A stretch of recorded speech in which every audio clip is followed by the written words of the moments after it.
Hey y'all, IrixGuy here, back again with another live show. Now I'm not in my typical green screen area, but I wanted to host a live show nevertheless. Now this is IrixGuy's live show, so this isn't necessarily drone specific. And I wanted to start today's show off and talk about, because I'm sure we'll have a lot of drone stuff, and I'm going to have an epic drone show live for that. But I want to talk about this right here. Actually this, and also this. So what these are, and it's actually quite interesting, and this is a security related topic. Everything Tech 87, welcome bro, welcome aboard. So this is a security related topic. This right here is a Ubico.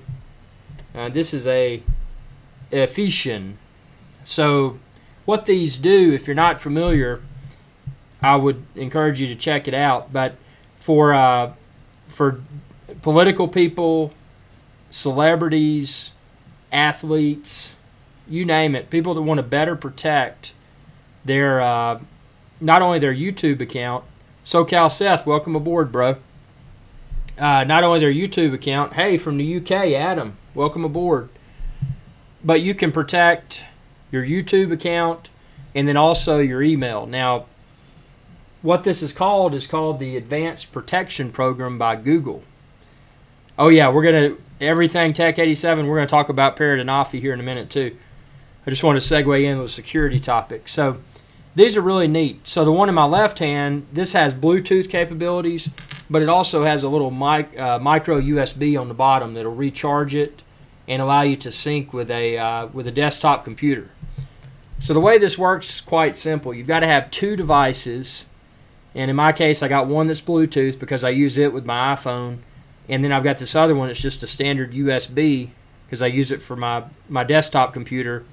And this is a backup. So I'm putting this somewhere safe in a different location. This Bluetooth one, I'll carry with me everywhere. So what this does, you know, when you log into YouTube or you log into Gmail, you've got to enter your login ID and your password. Now, if you've opted for the two-factor authentication, it's probably a situation if you log in for the first time from a new device that it's going to send you a text message as a two-factor, as a form of two-factor authentication. So, you know, that's fine and dandy, but with the hackers in today's world, is it really secure enough? So, to be able to better protect, in my case, YouTube. I mean, I love YouTube, and I would hate to be hacked. But to better protect my YouTube, not only that, but my email, I utilize these keys. So what I do, and I'm going to post a link after this on IrixGuy.com so you can find these. These are very affordable. But for my desktop computer, I simply plug this one in by way of the USB cable.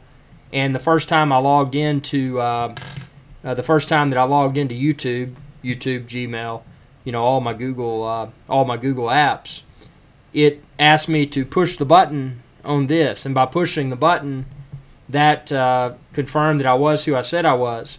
If I didn't have this key or my backup key, there would be no way for me to log into YouTube, Gmail, etc. So that's something that scared a lot of people away. But the advantage to this, obviously, is that for someone to hack someone that's part of the Google Advanced Protection Program, for someone to hack them, they should have to have one of the keys. So they would have to know their login ID, they would have to know their password, and then they would have to have physical access to one of these keys to confirm that they are who they say they are. And for that reason, what I would recommend, if you do enroll in the Google Advanced Protection Program, to not keep these permanently inserted in your USB port. Because in theory, if someone was able to hack into your computer and you had the key inserted into your computer, they may have a better chance of working around this very secure form of security. Now, there is a physical button press that one has to perform, but I mean, as advanced as a lot of hackers are nowadays, there may even be a workaround for that from remote. But if you want what is arguably the most secure solution possible, for your email, and for YouTube. Obviously, YouTube is why I got it. This is the way to go. So that's my security rant for the day. Just wanted to start off with talking about security. So we're going to segue into Paradenofi and Osmo. I know that's what a lot of people here are curious about.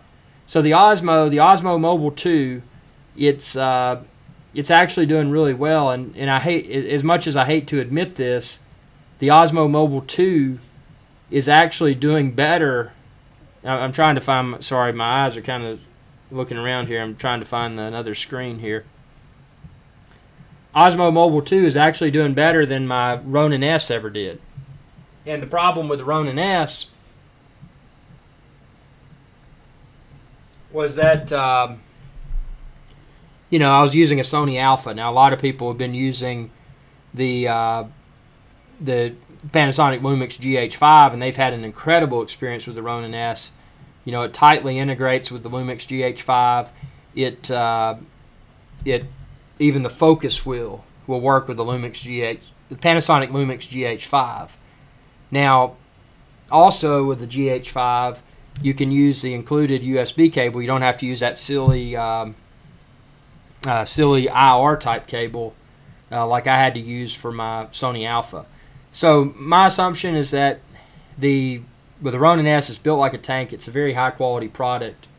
But my takeaway is that if you're a Sony Alpha user, I just don't think it's there yet. I never could get mine optimally balanced, and even when it was close, I still had that silly little infrared cable sticking out of the front of it. It just looked unprofessional. So for that reason, I've switched to Osmo Mobile 2. And obviously, Osmo Mobile 2 is limited to the quality of my smartphone. Currently, I'm still using iPhone 7 Plus. Should be due an upgrade later this year, so it'll be interesting to see which type of iPhone Apple releases later this year, and I'll probably pick that up. So, you know, being able to upgrade the iPhone, in essence, I'm upgrading the video quality from the Osmo Mobile 2. But the Osmo Mobile 2 couldn't be easier. I mean, it's just a very straightforward design. It's got a screw-type tripod mount on the bottom. I mean, there's nothing exotic or flashy or fancy about this. And what I like is there's nothing exotic, flashy, or fancy about it. It's an all-in-one unit. You can't replace the batteries, but the included battery should provide several hours of continuous filming. So I'm not really worried. You know, I'll charge it up all the way before I hit the field. I'm not worried about that running out. And keep in mind, Osmo Mobile 2 is rarely ever going to be my primary video rig. So when I'm out in the field and I want to get you know, gimbal stabilized footage, you know, B-roll or whatever to mix within my video productions, I'll probably use this, but I probably won't use this exclusively in the field. For that reason, the built-in battery, the battery capacity of it is probably more than sufficient for my filming purposes. But it's very simple. You've got an adjustment knob here. You've got an adjustment. You can switch between landscape and portrait there. Super simple. I did find, at least with iPhone 7 Plus, that I had to take it out of my slim profile case to be able to use it optimally. But yeah, it was easy to balance. Again, it's got the tripod, screw-type tripod mount on the bottom. You can attach it to, you know, your garden variety of things that have that type of mount, so you're not locked into having to buy expensive proprietary DJI hardware, or mounts, I should say. And see, it's pretty small. I mean, traveling with this, and in addition to other gear, it's not too big, it's not too heavy. You know, total win. And that was something with the Ronin S. And the Ronin S was great, by the way. Again, I just didn't have a favorable experience because I wasn't running a GH5. I was using a Sony Alpha. But it was big and it was heavy. It's almost something that I would steer away from traveling with. I would probably just stick to traveling with the Osmo Mobile 2 as far as handheld gimbal is concerned. SoCal says, how have you tinkered with time or hyperlapse? Actually, I haven't, and that segues us into the next topic. I got pulled into Paradenofi, and that's kind of taken away from Osmo Mobile 2 time because I've been obsessing over Paradenofi, trying to develop a very educated opinion after my multiple flights with the Paradenofi. And actually, if this video is a little bit jerky, I'm exporting several video projects right now one of which is going to be entitled the Parrot Anafi, The Verdict. And what that's going to be about, just very cut and dry, it's going to summarize my experiences with the Parrot Anafi. That's both the good and the bad. But within this live show, I mean, we can address any questions that you may have about the Parrot Anafi. I know Everything Tech 87 said, "How are you liking Anafi? I need your input." Well, I really like Anafi, and Anafi is the first drone that's not a DJI drone that I've thoroughly enjoyed using. I've tried a lot of different drones, and it was kind of like, if I'm thinking of a good analogy here. Let's say you're looking for, let's just say you're looking for like a fancy car or something, and you go out and you get the fancy car. The alternative would be to get a body kit for a lesser car and make it look just like the fancy car. I mean, ultimately, cosmetically, they both may look great, but the genuine product is the one that's probably going to outperform. And that's the thing about drones so far. I mean, they've just been the ones that weren't manufactured by DJI. It was almost like they were just poorly made. It was like they were thrown together from a research and design perspective. They just didn't impress. And Parrot was guilty of that early on. I mean, Parrot started as they were one of the original people involved with drones, and they were more toy grade, and they tried to step outside of that with the Parrot Bebop, but it was still more of a toy than a tool, because it had software stabilized video, and it was fun, but it just wasn't a professional experience. So then, DJI pretty much just blew Parrot out of the water, and every other drone manufacturer out of the water as well, including GoPro that failed when GoPro released GoPro Karma. But Parrot came out with a Anafi. It seemed to kind of come out of thin air. I don't know about y'all, but I didn't really have any advance warning that it was going to release. And I will say the Parrot Anafi has highly impressed me. I mean, the first thing before flying it, I was afraid that, this isn't a true gimbal stabilized video solution, because it's using gimbal, but it's also utilizing some form of software image stabilization. So I was concerned about that, because that immediately brought back bad memories from the Parrot Bebop. How Parrot Bebop exclusively used software stabilization for the video. It didn't use a gimbal.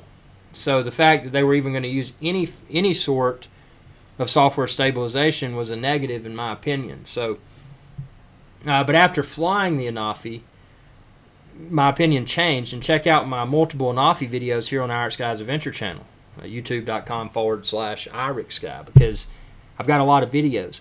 I will say the HDR, the high dynamic range, is the best HDR that I've seen from a drone to date. And I mean, you can see, if you look at clouds, you look at water, you look at shadows, you can really see how well the HDR performs with the Parrot Anafi's camera. And to the best of my knowledge, the Parrot Anafi's camera is a Sony-based sensor. And that helps to reinforce the fact why we're seeing such good quality from the Parrot Anafi. Now, even though the HDR, the high dynamic range from the Anafi, I feel is exceptional, the overall video seems to be a little bit soft. If you compare the overall video quality to, say, a Mavic Air, you're probably going to find that the overall video quality of the Mavic Air looks better, but the HDR, the high dynamic range, on the Anafi, in my opinion, is greatly superior. So it's kind of a weird situation. So, from a video quality, video stability perspective, I mean, I think the Mavic Air still wins, but the Anafi is a very, very close second.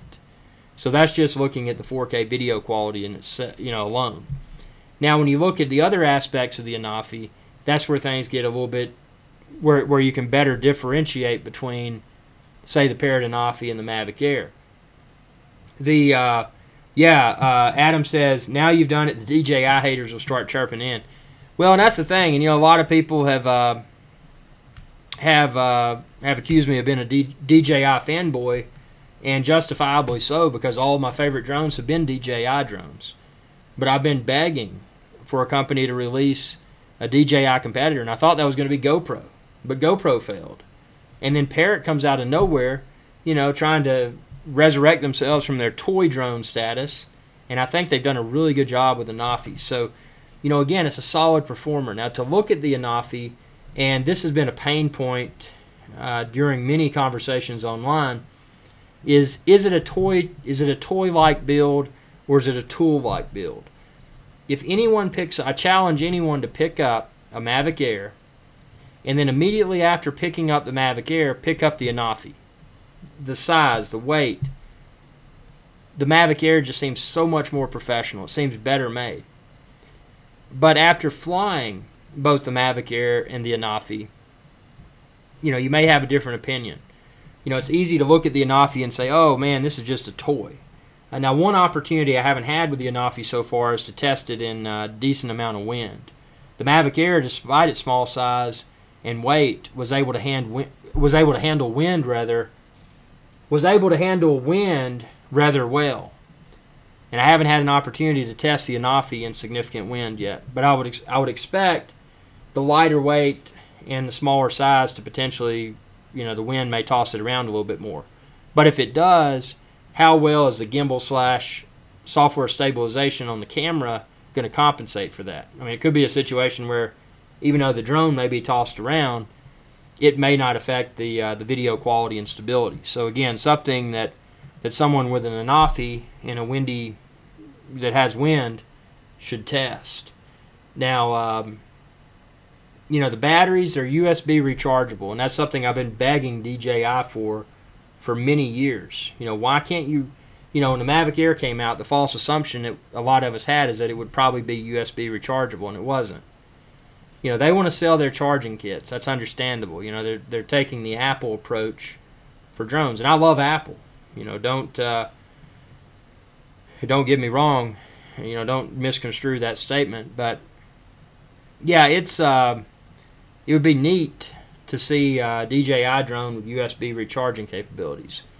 But here's the thing: the Anafi takes a long time to recharge a battery, and that's even using. I've got a 5 volt, 5 volt, 4 amps, whatever it is. It's got a super smart charger for USB, and that didn't even really charge it that much faster. So, in reality, the convenience of being able to recharge in the field, you would still want to have multiple batteries, and that way you could be recharging your first battery while you're flying the others. So, there's opportunity for improvement in the realm of recharge time for the Parrot Anafi batteries.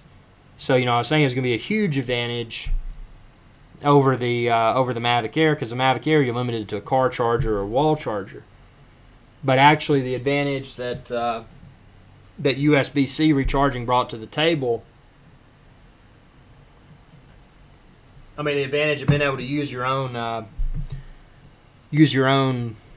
what am I trying to say, USB cables, not have to use proprietary equipment, that's neat. Being able to charge multiple USB-C rechargeable batteries at the same time, if you got multiple USB ports, that's huge. But from my observations, you're still looking at a few hours to charge a battery from 0 to 100% on the Anafi. So, that's a significant amount of time. Adam says, on the positive and long run, slow charging batteries will help the longevity. That's true. Very good point. And a lot of people that are getting into this hobby, especially if you've got a big interest in video and or photo with a drone, the longevity of the product is paramount.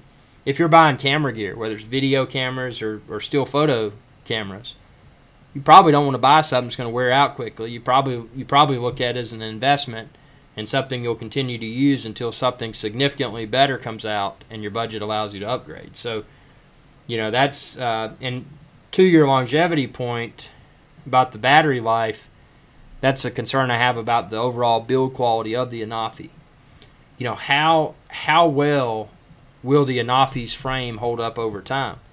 We can only speculate, because nobody's had the Anafi as long as people have had the multiple DJI drones, which have all seemed to have exceptional build quality.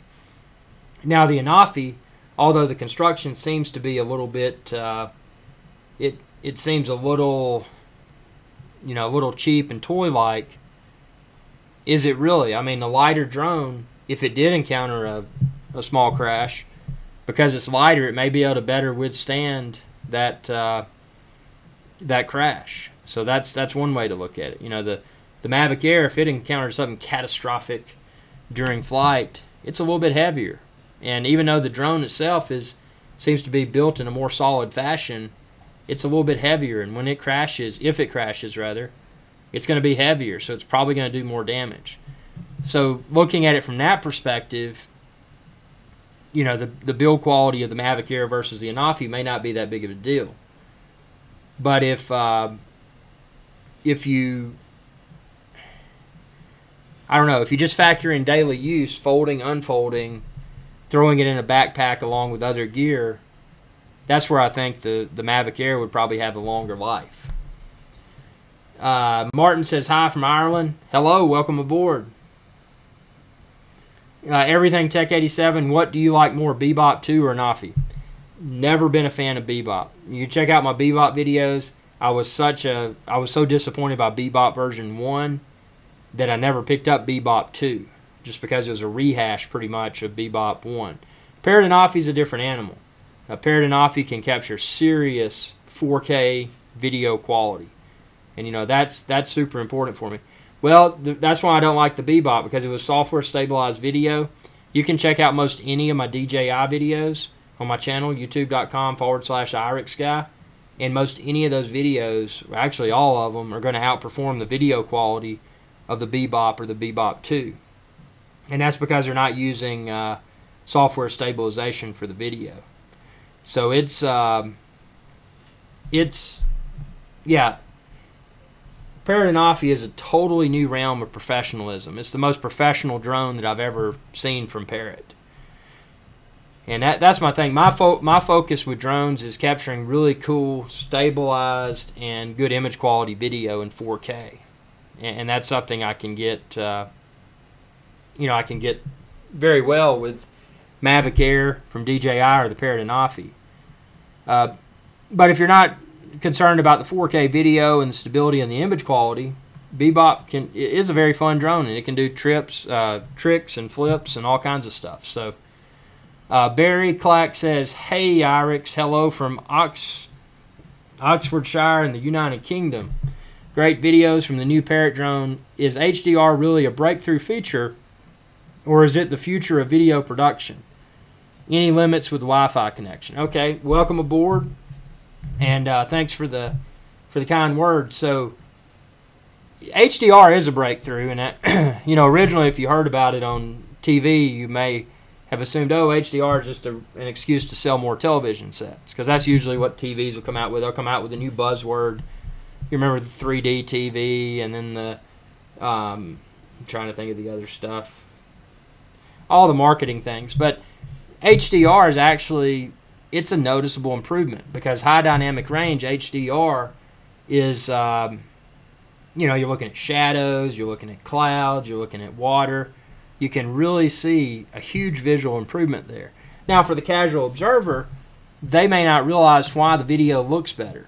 But for someone that does a lot of video editing or watches a lot of videos, they can look at a video that was filmed in HDR versus the same or similar video that was filmed without HDR, and their eyes will be able to tell the difference. So it is a huge visual improvement. The Wi-Fi connection on the Parrot Anafi has unfortunately been problematic for me. Now, the DJI Mavic Air also uses Wi-Fi, but with the DJI Mavic Air, I've been able to maintain a consistently rock-solid connection. Sure, there may be a second or microsecond or whatever of delay with the FPV view, but I'm always flying line of sight to be safe and responsible, so that doesn't matter. Parrot Anafi, on the other hand, with Wi-Fi, there's been a few flights already where I completely lost FPV. The app was still working. I still saw the view, but it was frozen for a few minutes. And on certain occasions, it's never unlocked. That wasn't a problem for me because I was flying line of sight to be safe and responsible, and I was able to use the controller and land. But it was embarrassing that even occurred. So for that reason, yeah, there's a lot of limitations, at least with the current Anafi firmware version and the current Anafi drone, because for me it's proven to be unreliable. And now I never lost control or anything. Again, you know, I had the controller in my hands. That all worked well, but it was just the app view was pretty bad. Everything Tech 87. What kind of range are you getting? Again, I fly line of sight to be safe and responsible. When I get back out over the open ocean, I'd like to do a range test, but until I'm until I'm out in the middle of the ocean, I have no interest in range tests. Sorry about that. SoCal Seth says, maybe it's just me, but when I hear Bebop, I think of old school Ninja Turtles. Very true. I'd forgotten about that, man. I remember Ninja Turtles. Adam says, I've heard return to home on an Offie is not that great. You know, fortunately, well, actually, I've tested it once and it worked.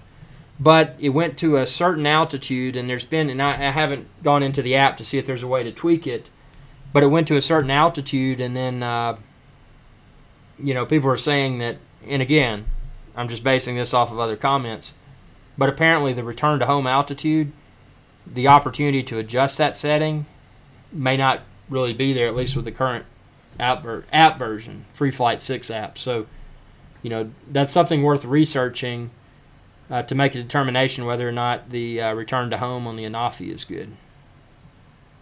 So it's yeah, and the biggest, speaking of, well, we'll talk about positive and then some negative. So again, I really like the battery life on the Anafi, getting well over 20 minutes. The negative is that for whatever reason, I've tried multiple cards from multiple manufacturers. There's not a single memory card I've found that the Anafi can format and use. And I formatted those same cards in a Mac computer and a Windows computer. They formatted, they worked fine, but then when I put them in the Anafi, they don't work.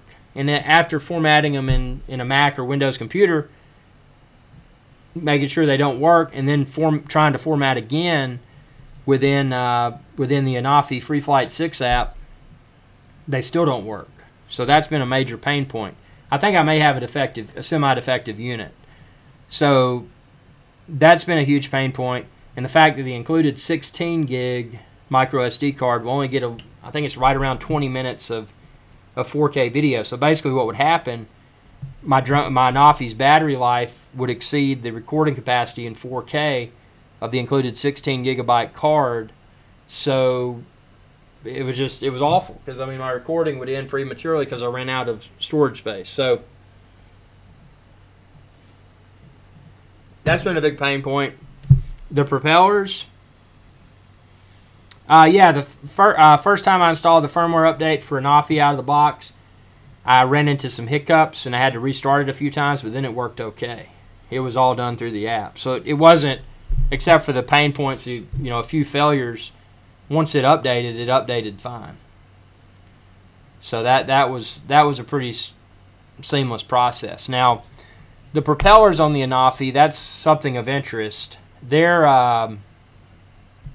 to look at them, they look almost paper thin, and I don't, you know, I'm not trying to bash the design of it, but it's, yeah, that's right, SoCal Seth. I mean, 16 gig, I feel they shouldn't have even included a card if they were going to include something as small as that. But yeah, the propellers, they almost look paper thin, but they actually, I think they're actually a little bit more durable than they appear. The you know, when I landed in tall grass and it hit grass blades, I was halfway expecting some of those propellers to show signs of wear and tear. Surprisingly, they didn't. But they do seem to be so thin that I would question how well they could even withstand impact with a big bug during flight. So what if you've got like a big, not a mosquito, but like a big, just, you know, insert whatever insect there, and it hits the propellers? Is that going to break the propeller and cause the Anafi to tumble down to the ground? The other unknown, or the other gripe rather, is the way the propeller. I've got pollen. I've been doing a lot of stuff outdoors. I got pollen all in my head. Is how the propellers attach. And they're, you know, there's a little like screw, but it's not a standard Phillips head or or flathead. I think it may be called a star or whatever, but it requires that little specialized screwdriver type deal. So, you know, how many times have you been out in the field and forgotten to bring a tool? So there's a few pain points there. You're out in the field. Let's say you're on a vacation. You got a one-time shot at getting a really cool drone video, and then you break a propeller. Well, what if you've forgotten your tool? What if you lose that tiny itty bitty screw that you've got to take out to replace the propeller? I mean, that's not optimal, because that's it's just something you'll forget, or if you are lucky enough to have remembered it, and the extra propeller, what if it falls in the sand or whatever when you're trying to replace a propeller in the field? That needs to be improved. They need the the quick disconnect propellers. Push and twist. Lock it in. That's unacceptable in my opinion. I hate that design. I do like the camera on the front of the Anafi, and I like when you fold and unfold the Anafi. Number one, folding and unfolding is simple. You can do front or rear first. It doesn't matter. With the Mavic Air, depending upon whether you were folding or unfolding, it dictated where you had to do the front or the back first. So, unfolding and folding the Anafi is pretty much idiot-proof. And it's nice how the front part wraps around the camera. The camera is tiny, and the little lens protector for the camera is super tiny. I just left mine off because that would be something that would be so easy to lose in the field. And really, when it's in the case anyway, the Anafi's camera is probably going to encounter less opportunity to become dirty than it would while it's flying. So really, does that little camera lens protector do any good when it's in transport? It's super small. It's super lightweight. It's longer and more narrow than the Mavic Air, shorter and fatter, and the Parrot Anafi is longer and more slender. So it's Parrot Mosquito. That's funny. So it's neat the way that it folds and unfolds, and the fact that the camera on the Anafi, and this is a first for drones, it can point up. And initially I was like, well, why would someone want a camera to point up? I mean, what's the value of doing that? And actually I discovered a lot of hidden value, and that's flying under a tree and looking up into the tree, flying under a bridge and looking at the bottom of the bridge, flying through the air and looking straight up at storm clouds or regular clouds or whatever. There's a lot of hidden value in being able to look up. So that's a feature that Anafi's brought to the table that I bet we'll probably see other drone manufacturers adopt, because it is kind of cool. And that begs the question, why have we not seen a drone with a 360-degree spherical camera? Does everyone think 360-degree spherical video is just going to die? I don't get it. But it's Adam says maybe an update to fly inverted. Yeah, that's true. It's I'm trying to think of anything else about the Anafi. Oh, it doesn't have obstacle avoidance. So, if you're somebody that depends upon obstacle avoidance, which I don't, but I like drones that have obstacle avoidance because it non-verbally suggests that the drone should be a safer drone because it's got obstacle avoidance. It's what am I trying to say? It's not present on the Anafi. So, if you're not a skilled pilot, or if you've used a drone in the past that had obstacle avoidance, you probably need to mentally condition yourself that obstacle avoidance does not exist on the Anafi, because if you've relied upon it in the past, you may find that you'll fly into something.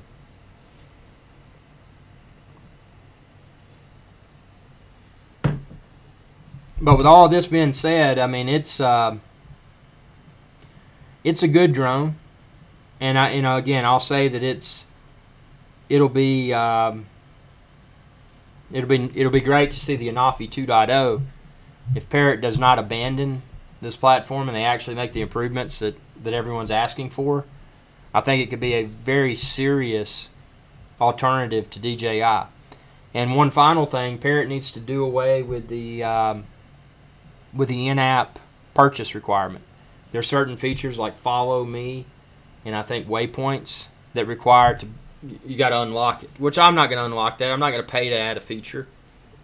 I think it's dumb. You know, if they want to compete with their competition, they're going to have to discontinue those in-app purchases because that's stupid.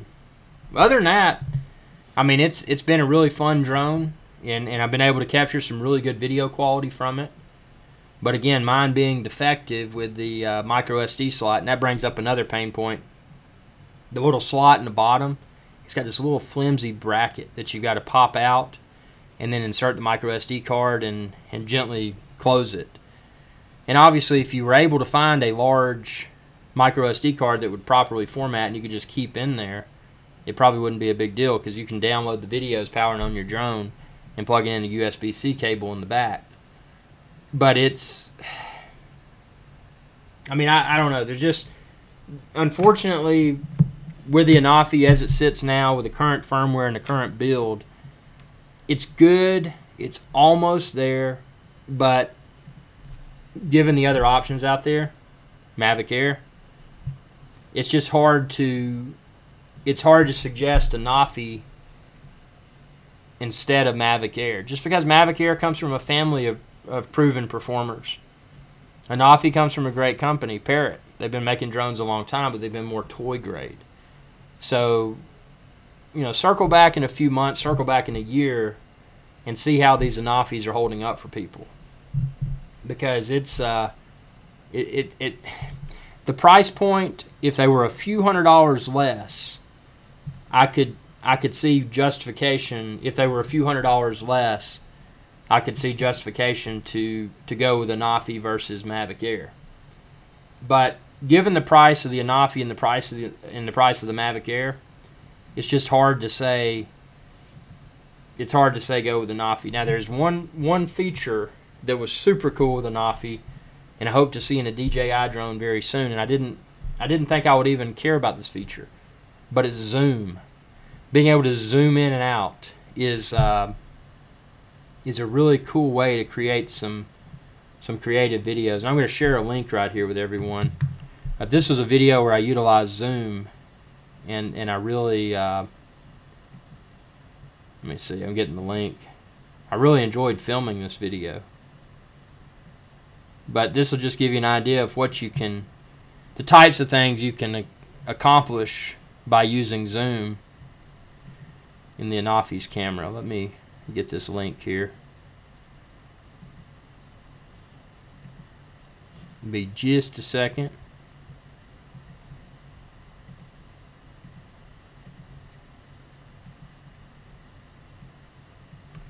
Yeah, so that's a video where I just put it in the comments. That's a video where I utilize zoom with the Anafi. Adam says, I have an Air and want to buy the next best drone that comes out. Don't care who makes it. But if you have the Air and there's not enough in the Anafi to make me want to buy. Adam says, does this mean only new entrants into the drone scene will go for this over the Mavic?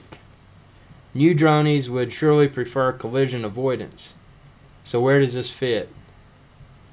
If it were before Mavic Pro, then it would fit. Yeah, you're right. That's a good point.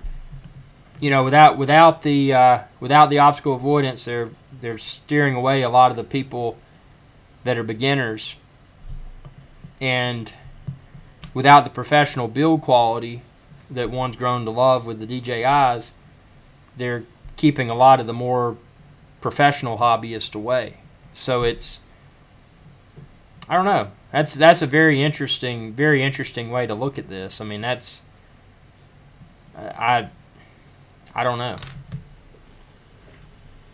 But one thing's for sure, and it seems that DJI was reported to have a launch event towards the end of July, and apparently that's probably been canceled.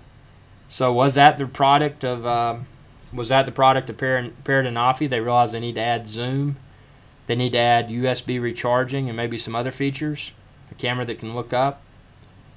Or did DJI cancel that event because, or maybe they created that event to maybe force Parrot and Afi to release the Parrot and Afi sooner. So maybe the Anafi that we're seeing now was the product of Parrot's fear that DJI was about to release something at the end of July, so they had to go ahead and get the Anafi out on the street.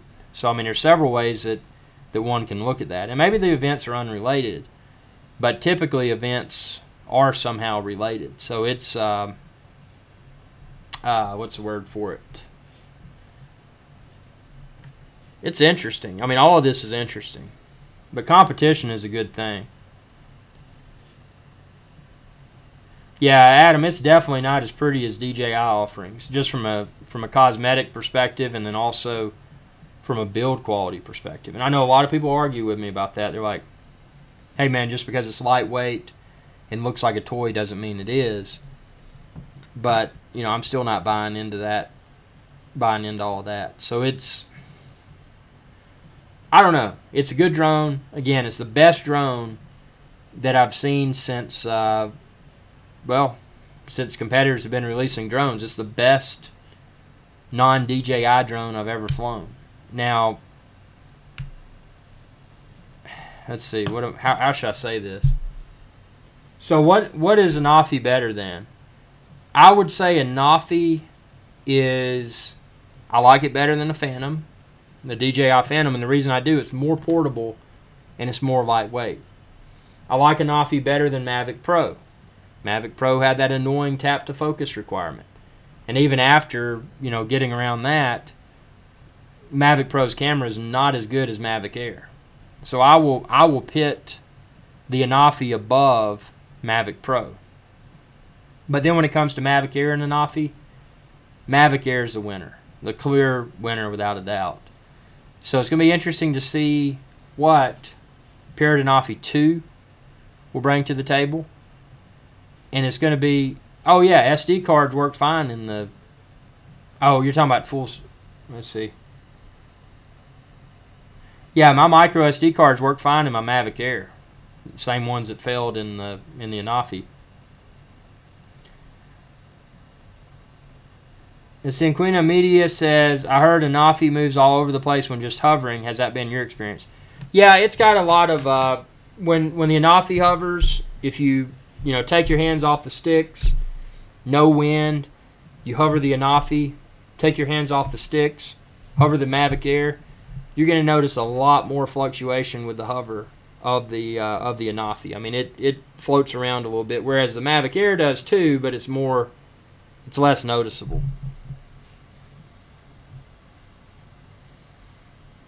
But yeah, this does, I mean, the positive about this is that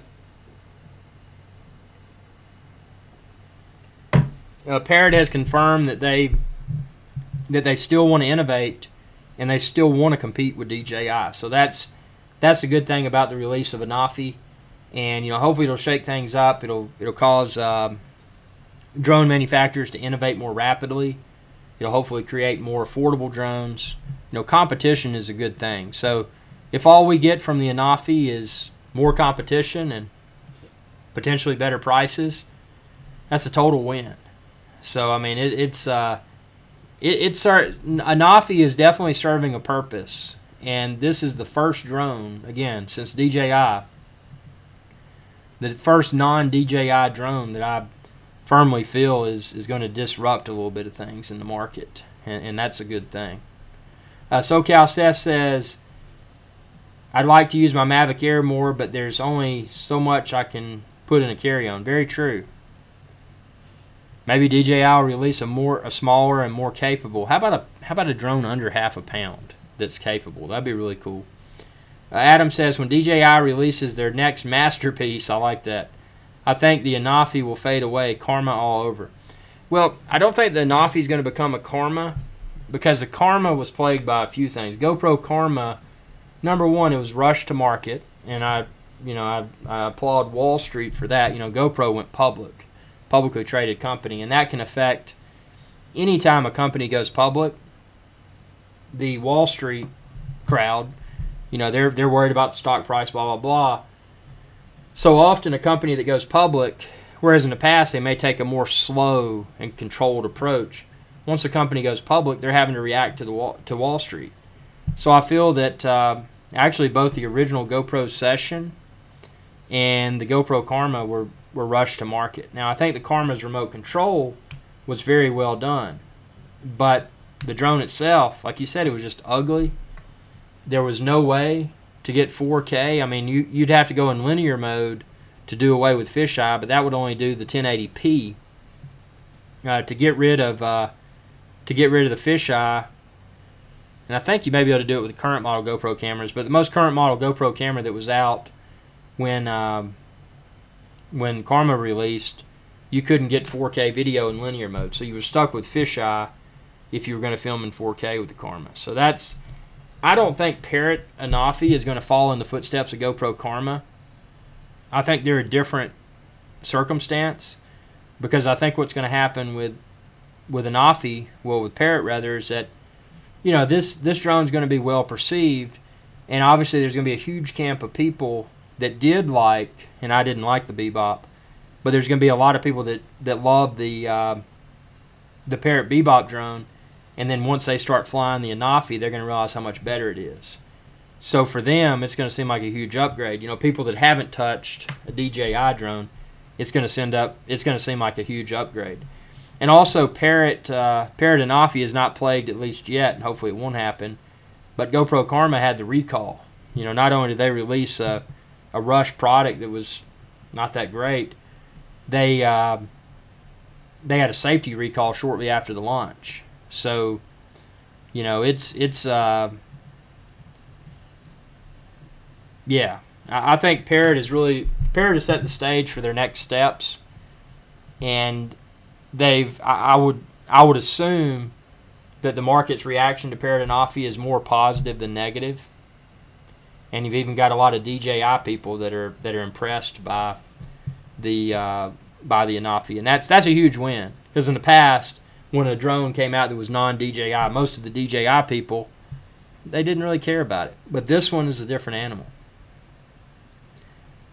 And Cinquina Media, if a manufacturer can bring to market a small portable drone which is almost silent with 4K 60, it would be game over at least for 2 years. I agree, definitely. If it's under that, because a lot of countries, I think it's a half pound.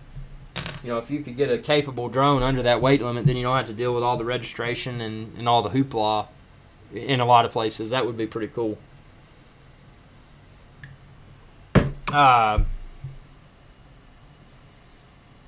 Adam says, I think the Bebop customers gave up the hobby or bought a DJI. Very true.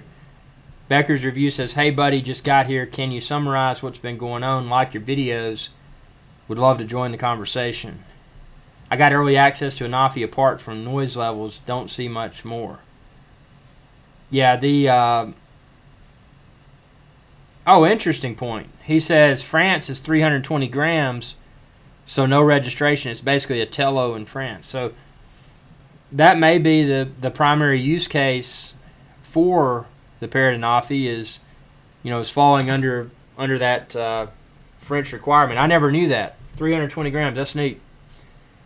So that's, yeah, that is interesting.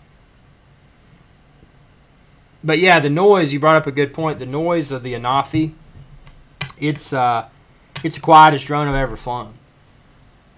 And again, that's something that those seemingly paper-thin propellers bring to the table. I mean, they're not pumping out the obnoxious swarm of bees sound that you get from a Mavic Air, Mavic Pro, or Phantom. Now again, I've flown DJI since Phantom 1, and that sound's never bothered me.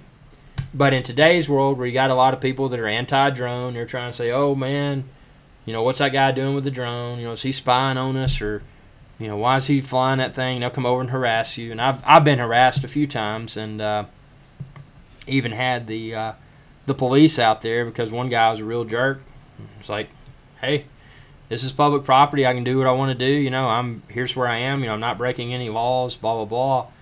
And but had I been flying the Anafi instead of the Mavic Air, it may have been a different experience, because or actually I think that was Phantom 4 I was flying at the time, but you know, something that was smaller and more toy-like in appearance, like the Anafi. I mean, that brings a lot of hidden value, you know, when you're trying to enjoy the hobby and not draw attention with as much noise, or you know, or an aircraft that looks as high-tech as the DJI. So that's an advantage. But yeah, that's cool what Becker's Reviews just said about the 320 grams. I mean, that's huge. Now, if we can get one, some countries, I think the United States may be half a pound. So if the United States can get a capable drone, the Tello was a fun drone, but something that's capable under half a pound, that would be great. But yeah, Becker's Reviews. I'm going to about an hour into this show. I've got a lot of stuff to do around the studio, so I'm going to do that. But stay tuned for an Epic Drone Show live event. EpicDroneShow.com. You can find all the previously recorded episodes, as well as you know, I'm going to have some excuse me, some new episodes coming soon. May even have an Epic Drone Show later today. So stay tuned to my channel. I'm going to subscribe to your channel, man. I don't think I'm a subscriber yet. Let me see. No, looks like I'm not. So you just earned a new subscriber, dude. So I subscribed, and let's see here. I just lost my window, my chat window.